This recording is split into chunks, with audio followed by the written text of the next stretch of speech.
This is Barry Zalma speaking for Claim School Incorporated's Zalma on Insurance blog.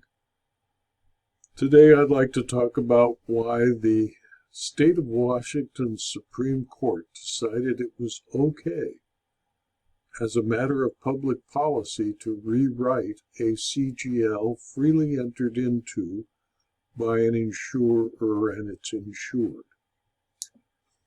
The state Supreme Court was asked by a federal district court whether a contractor's commercial general liability or CGL insurance policy that requires the loss to occur and be reported within the same policy year and provides neither prospective nor retroactive coverage violates Washington's public policy. In light of Chapter 18.27 RCW, which regulates the registration of contractors, and specifically RCW 18.27.050, which requires registered contractors to carry at least $100,000 in financial responsibility for bodily injuries. In a case entitled Certification from the United States District Court for the Western District of Washington and Preferred Contractors Insurance Company, Risk Retention Group, LLC versus Baker & Son Construction, a Washington for-profit corporation, Angela Cox, a personal representative of the estate of Ronnie E. Cox, deceased Angela Cox individually, and as mother of G.C., a minor, the Supreme Court of Washington en banc on August 11, 2022, resolved the issue, and it contended that Cox Construction was the general contractor of a project to remodel the Roadway Motel in Long Beach, Washington.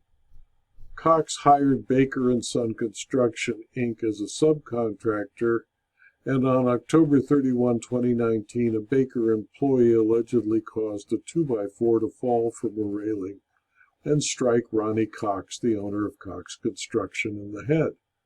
Mr. Cox died in his sleep later that night. Baker allegedly called an insurance agent to alert them of the incident. The agent told Baker that no action needed to be taken because at the time no claim existed. PCIC denied coverage of the claim but agreed to defend Baker under a reservation of rights.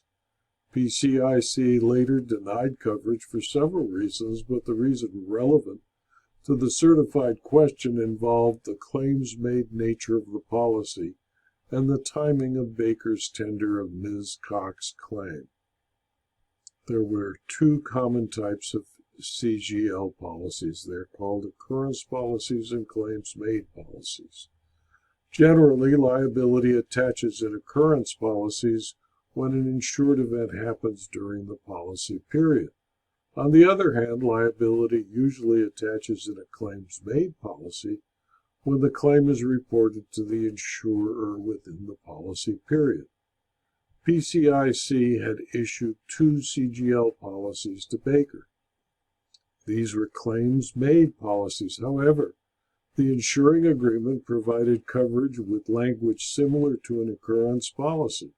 The claims-made features of the policies were added in a claims-made and reported limitation endorsement, limiting coverage to bodily injuries that occurred and were reported to PCIC within the policy period.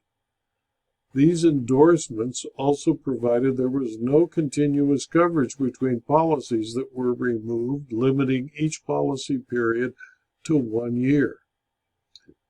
Because Mr. Cox's death occurred in October 29, and Mrs. Cox did not notify Baker of her intent to sue until September of 2020, the occurrence and reporting dates did not occur in the same policy period. The 2019 policy did not cover the claim because it was not reported within the policy period, And the 2020 policy did not provide coverage because the occurrence the claim arose from happened before the policy period began on January 5, 2020. Mrs. Cox filed her wrongful death claim in Pacific County Superior Court, and PCIC filed a declaratory action in the United States District Court for the District of Washington. PCIC filed a motion for summary judgment, and Mrs. Cox, joined by Baker, filed a motion for certification to this court. The district court denied PCIC's motion and partially granted Mrs. Cox and Baker's motion. The certified question in full asks, quote, whether a liability insurance policy providing only coverage for occurrence and resulting claims made and reported that takes place within the same one-year policy period and providing no prospective or retroactive coverage violates Washington's public policy and renders either the occurrence or claims made and reported requirement unenforceable. Close quote. Analyzing the issue, the court first noted that most claims made policies are effective for a set retroactive date. The retroactive date can be set for before the policy period to prevent a gap in coverage when the insured switches between insurers or from an occurrence policy to a claims-made policy. However, it is more common to set the retroactive date as the first day of the claims-made policy period and retain that retroactive date across policy renewals to prevent gaps in coverage. Although this is wise and reasonable, it didn't exist in the policy issued to Baker. Claims-made policies that reset the retroactive date to the start of each new policy period are called non-retroactive claims-made policies. The court noted that Chapter 18.27 RCW provides a statutory basis for Washington public policy to promote contractors' financial responsibility for bodily injuries. Insurance policies are private contracts, and parties are ordinarily free to exercise their freedom of contract to limit the liability covered in the policy. However, the Washington Supreme Court refuses to enforce an insurance provision if it is contrary to public policy. Mrs. Cox and Baker rely on Chapter 18.27 RCW to establish a public policy of ensuring contractors are financially responsible, primarily through insurance for losses caused by their negligence. The statute requires contractors to have insurance or financial responsibility to cover $100,000 for injury or damage, including death to one person, to obtain registration with the state. This chapter also states an explicit purpose to afford protection to the public, including all persons, firms, and corporations furnishing labor, materials, or equipment to a contractor. In this case, the Registration of Contractors Act clearly states a registered contractor must be financially responsible. And in fact, the contractor had insurance and must have been registered or he wouldn't have been allowed to work.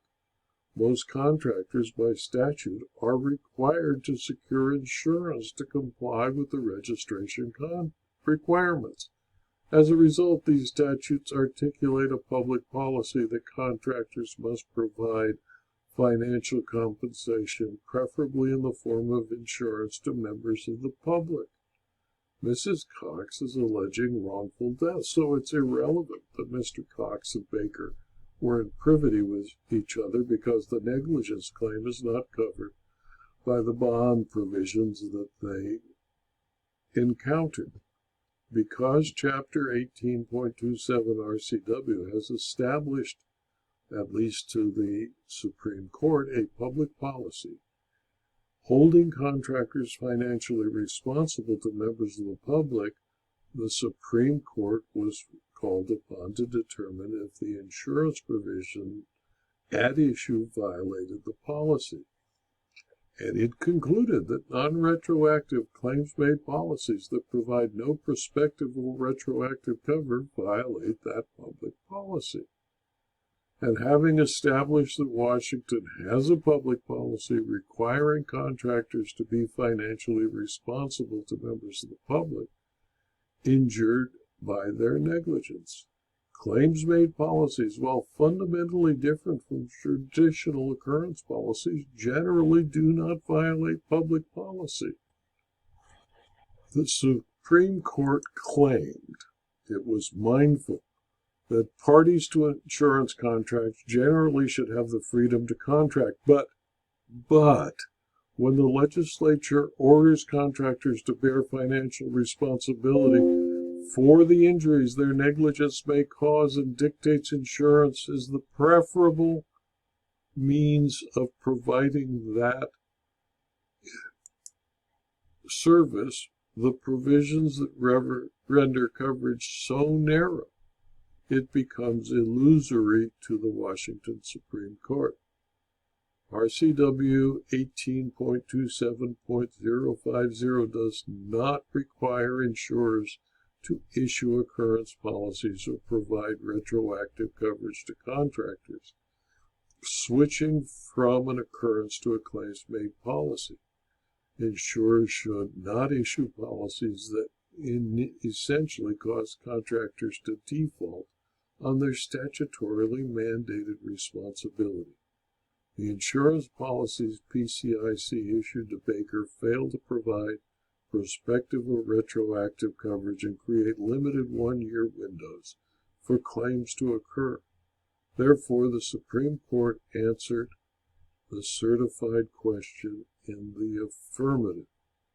In my opinion, although the statute created a public policy where contractors must be financially responsible for the injuries they negligently inflict on the public, with such a public policy established, a contractor's CGL policy that requires less than that required by the statute forces the court to show that it just didn't work. The Supreme Court of the state of Washington has spoken, however, from both sides of the bench. It claims that an insurer and insured have the right to contract as they please, including the right to issue a claims-made policy. However, in this situation, the court decided that because a statute requires a contractor to be financially responsible, without finding out whether Baker was financially responsible or not, and only considered insurance as the only way he could be financially responsible, a claims-made policy in violation of this public policy. It did not, however, consider requiring the insured Baker to pay the premium for the more extensive coverage that it has created by fiat. This decision has changed a public policy into a forced rewriting of an insurance policy both parties agreed to and relied upon up to the limits of the coverage, and the coverage would have been available had the widow simply made a claim immediately upon the death of her husband, but she did not, and so the Supreme Court has changed the insurance policy to protect her from her own errors and to protect an insured contractor and give him more coverage than he paid for. This video was adapted from my blog Zelma on Insurance, which is available all over the internet, either through my website or through LinkedIn and various other sites. Please subscribe and you'll miss none. Thank you for your attention.